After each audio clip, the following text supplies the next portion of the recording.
But if it is forced to defend itself or its allies, we will have no choice but to totally destroy North Korea.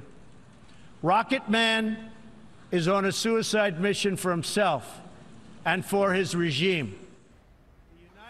Tough talk from President Donald Trump during the opening of the annual United Nations General Assembly. It was President Trump's first time addressing the UN. He made a declaration of American values, and he targeted specific threats such as North Korea, global terrorism, and Iran. CBS 4's Meg Oliver has more from the United Nations.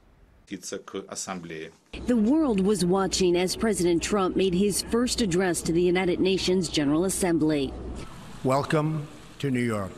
He delivered tough talk on North Korea, urging world leaders to isolate Kim Jong-un and his expanding nuclear arsenal.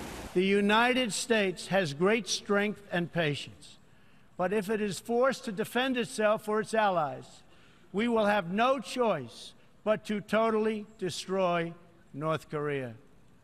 Rocket Man is on a suicide mission for himself. The president also pressured Iran to stop supporting terrorism.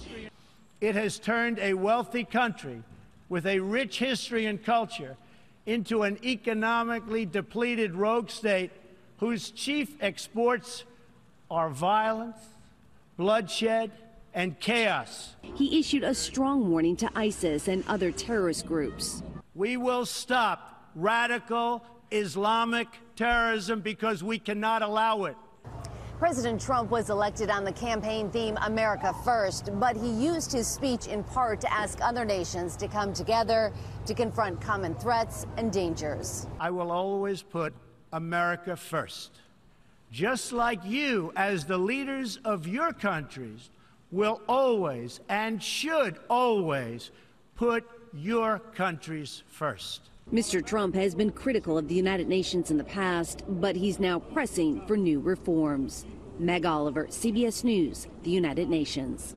The UN Secretary General warned UN members this morning that the threat of a North Korea attack at its highest level since the end of the Cold War. The presidents of Russia and China are not attending this week's events at the UN.